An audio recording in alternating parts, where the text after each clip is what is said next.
Well, hey Billy, how you doing? I'm so glad that you just even made the time to hang out today and tell us a little bit about what you got going on. I've read your intro, I've read your bio. You're a man that has a lot of experience in business, and I'm sure a lot of ups and downs. I know that you speak on the six principles to success and achievement amongst some other amazing success and leadership topics.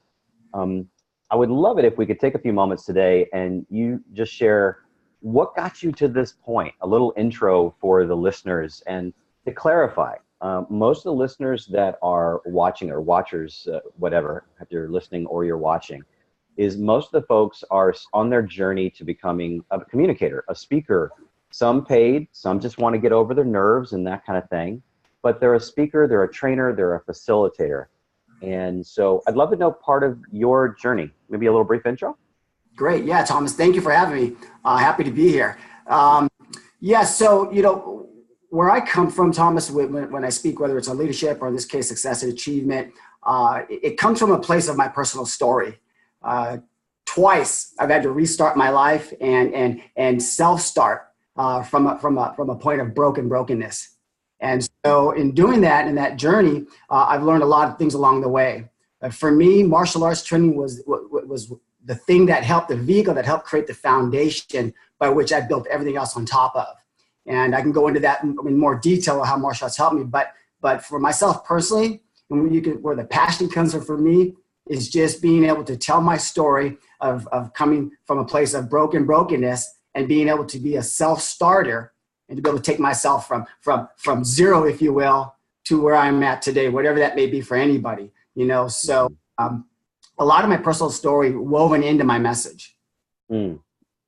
Is there, I mean, what I always like to know this, like when I talk to people is we all do something, right? We always, we have products, services, or things, jobs that we have. I'm always really interested is what gets you up, and most certainly what motivates you, inspires you to share what you're sharing. Because just for listeners is that you've got other things going on. I mean, you are a professional speaker, and I realize that you also run these other businesses. So what continues to get you up and inspires you to share these principles of success and achievement? Yeah, absolutely. So, for example, from a business perspective, with my employees, when I meet with my managers, when I meet with my coaches or my sales staff, one of the things that I leave with them and that I really try to drive home with them in the messaging is that we get to do what we get to do. We get to do what we get to do, right? Some people start from, I want to do this. And then when their numbers call, they're like, oh my goodness, I'm going to have to do this mode now. And then the goal is to get them from I want to I have to wow, I get to do this. And so in the industry of fitness and in yoga and in helping change people's lives, right? It's important that we get to a point where we get to pinch ourselves and go, wow, I wake up today and I get to do what I do. I absolutely love what I do. And a public speaking forum allows me to do that and reach more people outside of my own business and my own inner circle, if you will. Mm-hmm. When you look back on your journey, what do you feel made the greatest difference from where you were to where you are now? Yeah, I'm going to go back to my martial arts journey because prior to martial arts, growing up as a teenager, I went through some difficult struggles in my life. I didn't have any hopes or dreams of what I wanted to do or what I wanted to become. I wasn't one of those kids that, oh, I want to be like Mike, right? I want to be a basketball star or football or golfer or whatever, race car driver. I had no dreams or aspirations. It blows my mind when I think about that, right? Looking back on that, coming out of that season of my life as a young adult, I took myself into a martial arts studio. I walked in there. This is something I do know that I've always wanted to do. And that was a life changer for me because it taught me focus. It taught me discipline. It taught me a work ethic that I never knew I had, helped to tap into gifts, talents, and abilities that I never knew I had, and to take them to an extreme high level. Now, being a third-degree black belt, 20 plus years trained in martial arts, I've taken those lessons I've learned, and I've been able to employ those or incorporate those, if you will, in business, leadership, and in this case, speaking. Yeah. So now when you talk about the six principles of success, Is it for, are you usually speaking to people that are looking to become a professional speaker or a better speaker, or is it to business owners in general? Yeah, that's a great question. Sometimes it's business owners in general or entrepreneurs, or it's people that are in position of leadership. Maybe they run an organization. Maybe they run a team of a sales force or a marketing department or something Right. of that nature. But wherever they're at on their journey, these principles, I believe that will help them. And I've seen that it not only has it helped me, but it helps my staff, my sales staff, my managers, my coaches, and things of that nature. So we see evidence of that. So all I want to do is just be able to continue to pass on that information. Yeah, good point. Yeah. So well, hey, would you even be interested in sharing some of these principles? I'm not sure if we're going to have time for all 6 of the principles, but want to chat about that a bit? Absolutely, absolutely. So the 6 principles are focus, intensity, and detail, commitment, and perseverance, and the last one is faith. The last 5 principles will not be evident in one's life if you don't have the first one down. That one is the principle of focus. And these are derivatives from my martial arts experience, training in martial arts. So once again, if you don't have that first principle in place in your life, focus, which is focus, the other 5 will either not be existent or be very deficient, therefore really not contribute to your success and achievement. I break it down this way, Thomas. You need focus, intensity, and detail just to do well. I didn't say anything about it, achievement or success, however great that may be or whatever that may be for each individual. But just to do well, you need focus, you need intensity, and you need detail to do well. You need commitment and perseverance just to finish, right? Just to finish. I talk about setbacks are part of life, but they don't have to keep us back. And so that commitment and perseverance is what you need just to cross the finish line. And then you need faith. You need to have a faith or a belief in you and who you are, your vision, and those around you to succeed well. So that's where the whole 6 principles to success and achievement come from. Okay, cool. What can someone use right now? So there's the listener that's listening to us right now and it's like, you know what, I don't want to wait. I don't want to wait, Billy, to come and see you. I know that you're out there speaking. Of course, we'll make sure that all your contact information will be down below. People can connect with you. What can someone do right now to just make a quantum shift in their direction right now as a speaker? Yeah, as a speaker, it's a great question. One of the things that I think is important as speakers is know who you are. Know who you are. I recall an event I went to by a major retailer in the action wear industry, and they had 3 speakers on stage. The first one was okay; they did a great job. The second was phenomenal. PhD in astrophysics, was really seasoned and really prepared. And then the keynote speaker, I felt really bad for this person because they just spoke to so many different subject matters and wandered down so many different paths, if you will, to where I felt they started to lose the audience. In fact, I know they did, as opposed to just focusing on speaking to what you know. So I think that's the first thing and I felt bad for that person, but speak to what you know, I think is important for those that are looking to get into the public speaking forum, if you will. I think the other thing is not just speak to what you know, but it's important that we know what we know very well, so that way the passion in what we speak about can come out, right? I believe passion is the fuel that's going to charge or drive us forward in whatever endeavor it is we do, in this case, public speaking. So I want to be able to tap into that passion freely. And then as when appropriate, tell your story. When it's appropriate, tell your story and be confident in your delivery, I think is important. So know who you are, use that passion, let that be the fuel that drives your message forward, and then be confident in who you are, and when appropriate, tell your story. You know, man, as soon as you just went off on this I was just recalling a couple of the other guests that I had the pleasure of interviewing this week, and there's such a common thread. There's this common thread about people that are absolutely owning their game, and they're leveling up their game as a communicator, as a facilitator, as a trainer. And it comes back to not knowing your material, but know yourself. Know yourself. And the passion comes from there. I think about people that join Toastmasters International, or they go to train the trainer courses and things like that. And they learn how to maybe work a stage. They learn how to use their body. They learn how to use their voice and to influence a crowd. But there's no substitute. There's no substitute for inside, right? Yep. I mean, there's none. That's what I hear is like, what gets you fired up? Yeah. Know yourself, speak your truth. Like, it's kind of a woo-woo word, but let your truth out, because just connect with the audience, and people are not going to be paying nearly as much attention to if you said a few uhs and ums, or your hands weren't in the right place. Listen, those are valuable, but there's no substitute for being in love and passionate and just channel knowing yourself and your message. Absolutely, and I think the aspect of showing that you care, you genuinely care, not only just an expert or well versed in your subject or topic that you're speaking on, but this person genuinely cares. So we can feel it in their energy, we can see it in their body language. Their timing, their tempo, how it changes, and how they go in and out of different sequences. We can tell that they're very passionate, and for me, passion in part says to the listener, the viewer, that this person generally cares about what he or she's talking about. Sure. And that they're sharing it with me. That means they care about me. They care about my journey too. Enough to I like it. I like that. I like that, man. I mean, it's certainly a bias that I have. I'm kind of inserting myself in there. It's just that I love speakers that are so, you can feel it. You can just feel that they're not just in love with their topic. This is who they are. Yeah. This is who they are.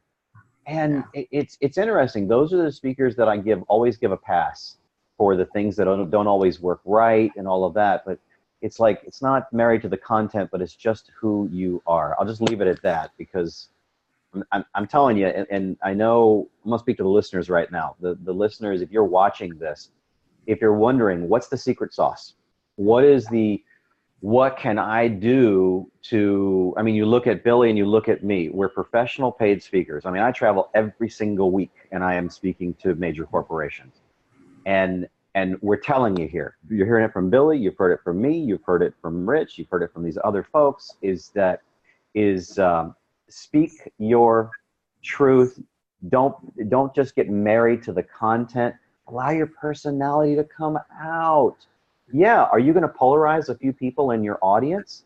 Those are not the people you're meant to serve. As a friend of mine, maybe you've learned this in business as well. You must have, Billy. You can't please everybody. It's impossible. So when you try, no one likes you. When you try to please everybody, you're kind of like mediocre. But man, when you turn on your passion and your truth and you're just up there self-expressing, all things being equal, if you got some of the other technical pieces, the people that have been looking for you are going to go, oh my God, where have you been my entire life? And there's going to be a couple people of like, I don't like him. Good. Right. Polarize them, man. That's part of your secret. For sure. And you know what? I mean, just to add to that was phenomenal, Thomas. But to add to that, it's like people come away, because I know this has happened to me when I listen to other speakers, they feel like, wow, he was speaking to me. He was speaking directly to me. Right there. Audience of 1 or 1,000. He was speaking to me. So that's a good thing. Cool. Listen, a couple other questions, and because our time is like flying by. If you had to start over, let's kind of go back. Let's go back. You had a magic wand, you could start over. What would you do differently when it comes to developing yourself into the best communicator that you could possibly be today? Yeah, great question. You know what? I would attend more workshops, and here's why I say that, because there was a season in my life, early 90s, probably throughout the 90s, early 2000s, where I was all in. I was attending workshops. I had my business going. I was living the American dream, the family and all that stuff.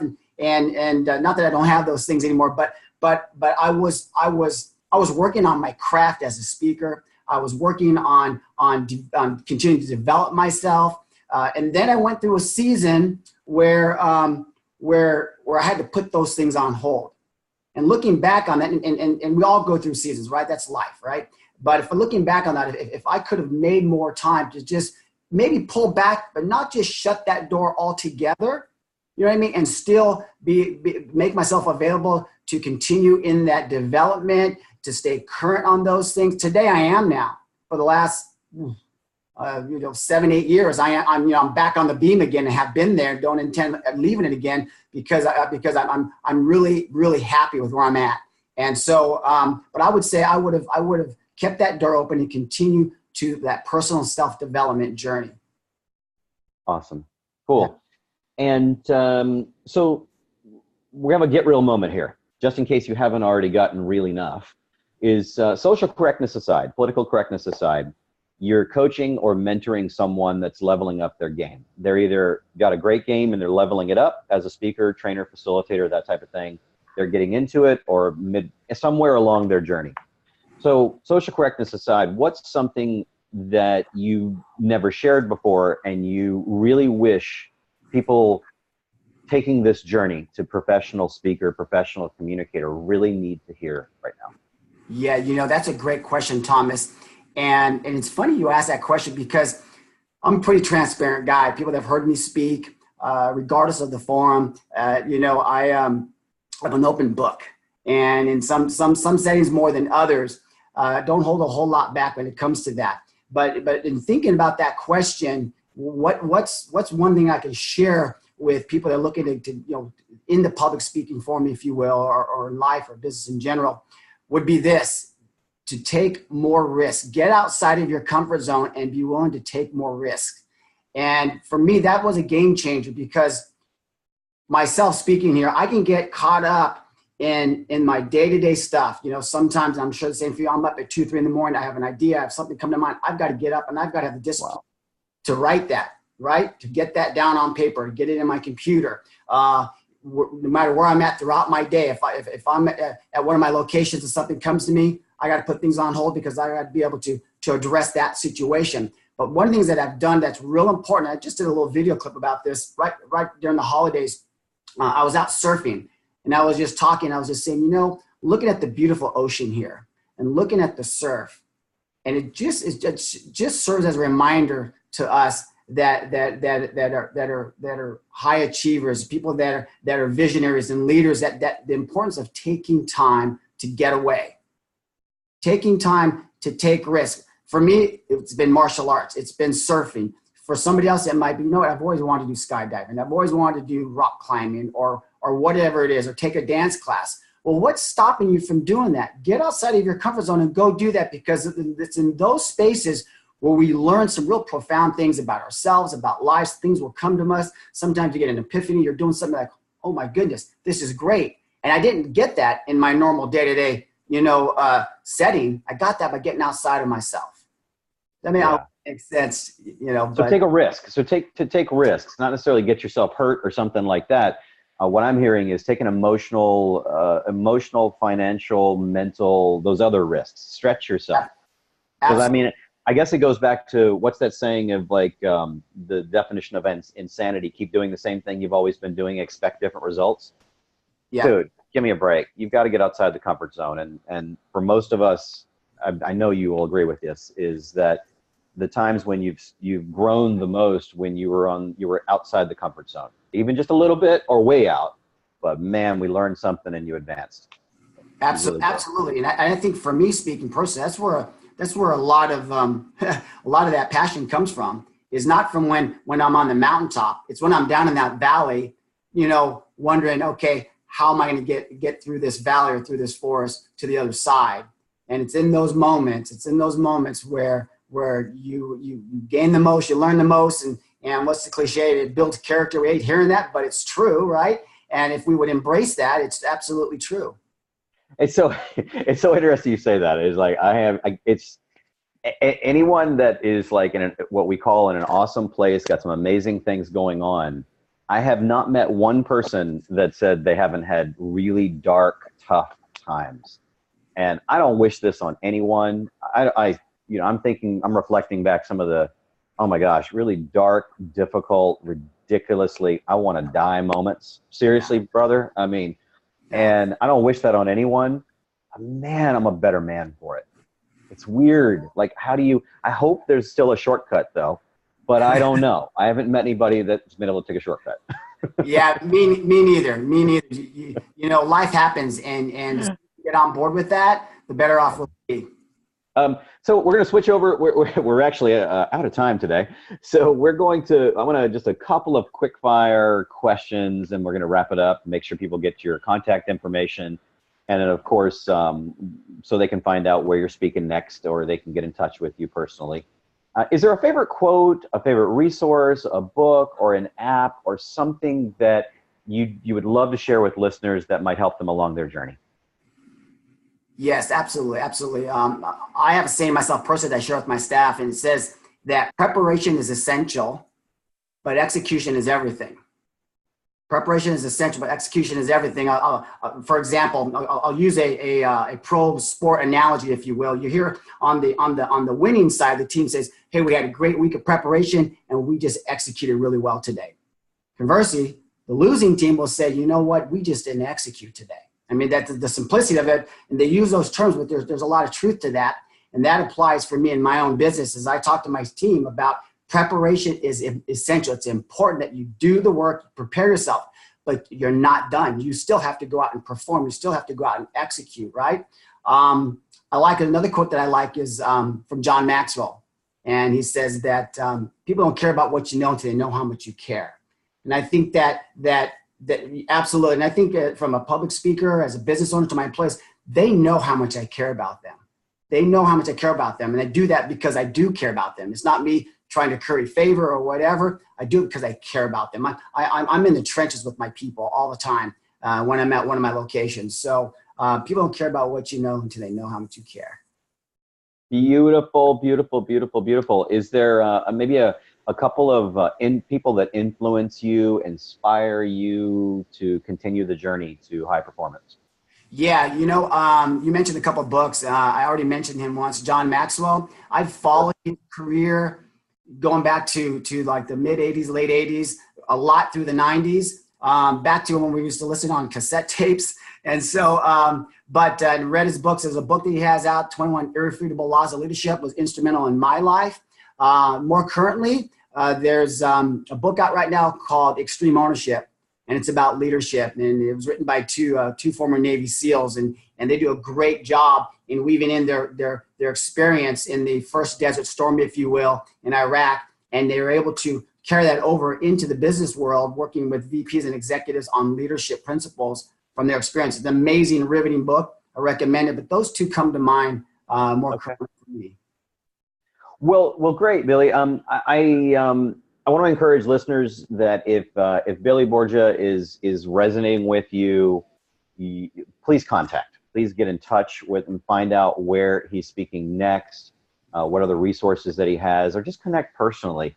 I mean, this is something I'm getting from our interview is that you're a super personable individual, and it's not, everybody's not like that. I mean, I interview and I talk to a lot of people in my life, and not everybody is open to the personal connection. I get the idea is that you really enjoy the personal relationship. So listeners, please follow the contact information we're going to provide for you. Now, Billy, are there a couple websites or places that you prefer to be contacted, like we can just announce right now? Yes, BillyBorja.com. BillyBorja.com. That's BILLYBORJA.com would be a great place to connect with me. Excellent. Thank you so much for investing your time, your heart, your energy here in just sharing a few of the tips to some of the principles to success and achievement, and just telling us a little bit about your journey. Hey, I'm happy to be here, Thomas, and anybody watching, if you make it to LACE, please come up and introduce yourself to me. I'd love to shake your hand, love to meet you. Thank you. All right. We'll talk to you later. Thank you. That's a wrap. You bet.